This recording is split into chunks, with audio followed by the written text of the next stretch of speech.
जय श्री राम। राधे राधे।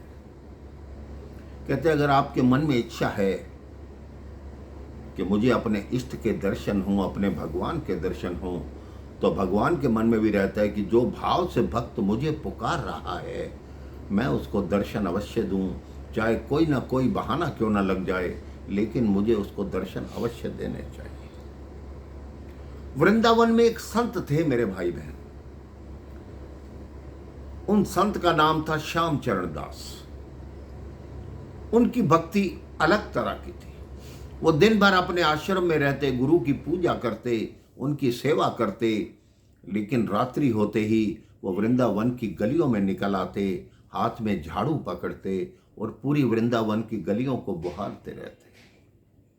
उनके मन में यही ख्याल था कि किशोरी जी और लालजू दोनों मिलकर रात में रास करते हैं, उनके पांव में कोई कंकर न चुभे, कोई कांटा न चुभे, इसलिए मैं सारी गलियों को साफ करता रहूंगा।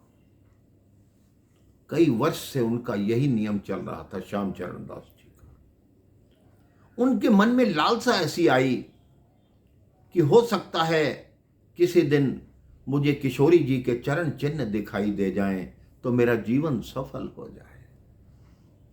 अब जब भक्त के मन में भावना आई, किशोरी जी ने सोचा कि ये भक्त देखो पूरी रात्रि मार्ग साफ करता है, हम रास करने आते हैं, कोई कंकर कोई कांटा हमारे पाँव में नहीं लगता, तो किशोरी जी एक दिन अपने चरण चिन्ह छोड़कर वहां चली गई। अब उन संत ने देखा कि ये चरण चिन्ह तो किशोरी जी के लगते हैं, क्योंकि उनके चरणों के नीचे जो निशान हैं वो वहां की मिट्टी में स्पष्ट दिखाई पड़ रहे थे। अब किशोरी जी के मन में भी है कि इस भक्त को दर्शन दूं, उस भक्त के मन में भी है कि किशोरी जी के दर्शन करूं, लेकिन किशोरी जी को यह भली भांति ज्ञात है कि मैं दर्शन देने जाऊंगी, लेकिन उससे पहले मेरी जो सखियां हैं, ललिता है, विशाखा है, ये मुझे वहां जाने नहीं देंगी। पहले उस व्यक्ति की पूरी जांच पड़ताल करती हैं, तब कहीं जाने देती हैं। किशोरी जी ने अपनी लीला रचाई। एक दिन रात्रि रास में आई तो अपनी एक पायल वृंदावन की एक गली में छोड़ गई। अब जब वो संत झाड़ू लगा रहे थे, उन्होंने देखा ये तो पायल है, नुपुर है, ये तो किशोरी जी का लगता है, क्योंकि ये तो हाथी दांत का बना हुआ है।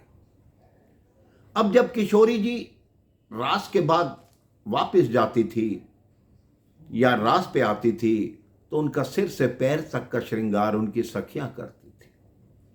अगले दिन जब रास के लिए आने लगी, श्रृंगार आरंभ हुआ, तो उन्होंने कहा आपकी एक पायल कम है, वो कहां गई? कहीं कान्हा ने तो नहीं चुरा ली? उन्होंने कहा नहीं, कहीं छूट गई होगी। अनजान बनते हुए किशोरी जी ने कहा। उन्होंने कहा नहीं, तुम बताओ वो कहाँ है? तो ललिता और विशाखा कहती हम ढूंढ के आते हैं। वो वृंदावन की गलियों में आई, लेकिन उन्होंने एक वृद्धा का रूप बना लिया। वृद्धा का रूप बनाया तो देखा एक संत रात्रि के समय झाड़ू लगा रहे हैं। उनसे पूछा तुमने पायल तो नहीं देखी? उन्होंने कहा तुम्हें क्या काम?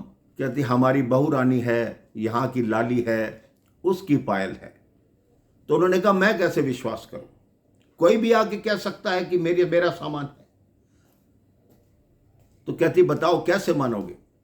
कहती जिसने पायल पहन रखी है उसको बुलाओ, मैं देखूंगा कि उसके पांव में ऐसी दूसरी पायल होगी तो मैं अपने हाथों से ये पहना दूंगा।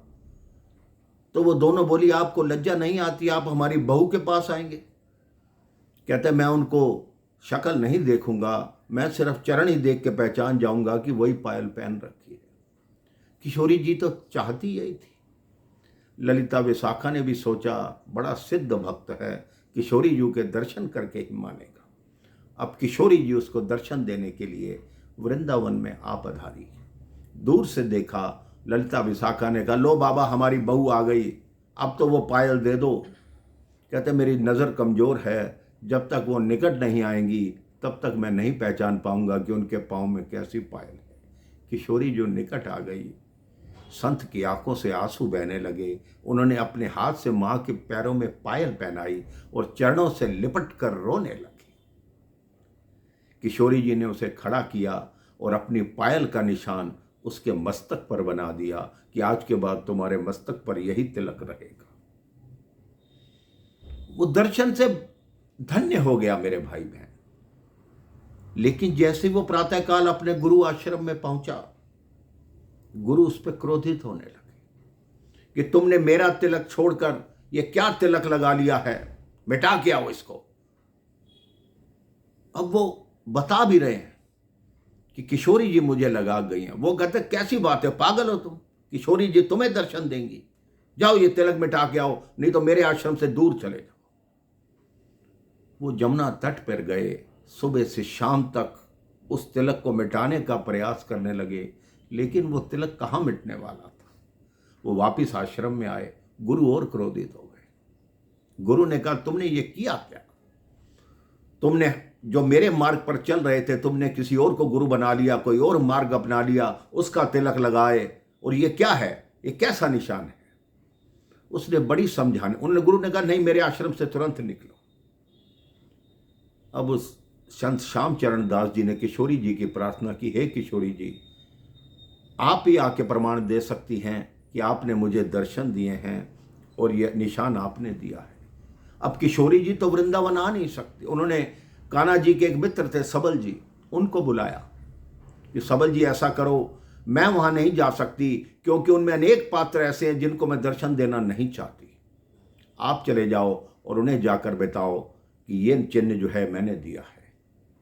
अभी उसको निकालने की तैयारी हो रही थी, मेरे भाई ने इतनी देर में सबल जी वहाँ प्रकट हो गए। सबने देखा, एक विशाल प्रकाश हुआ, एक महाशक्ति आई। उन्होंने कहा क्या कर रहे हो? उन्होंने कहा इसको बाहर निकाल रहे हैं। तो सबल जी ने बताया इसके मस्तक पर जो निशान है वो किशोरी जी ने स्वयं बनाया है। संत के पैरों के नीचे से जमीन खिसक गई। उन्होंने कहा मैं तो बड़ा अपराधी हूँ, मैंने पहचाना ही नहीं कि किशोरी जी ने इसको दर्शन दिए हैं। अब मेरे इस दंड का क्या सजा मिलनी चाहिए? तो सबल जी ने कहा आप दंडोत्सव करो। दंडोत्सव वो होता है मेरे भाई बहन, अपनी जितनी भी संपत्ति है उस सारी संपत्ति को दान करो, ब्राह्मणों को भोजन कराओ, तब तुम्हारा पाप दूर होगा। उस संत ने ऐसा ही किया और जो भक्त थे श्याम चरण दास, वो राधा रानी का नाम जपते हुए वृंदावन के प्रसिद्ध संतों में एक हुए। किशोरी जी की कृपा उन पर सदैव बनी रही। जीवन भर वो पूरी वृंदावन की गलियां साफ ही करते रहे। तो मेरे कहने का भाव ये है मेरे भाई बहन कि सच्चे मन से जिसको भी पुकारोगे वो अवश्य आएगा, आपका जीवन सफल बनाएगा। राधे राधे, राम राम, जय श्री राम।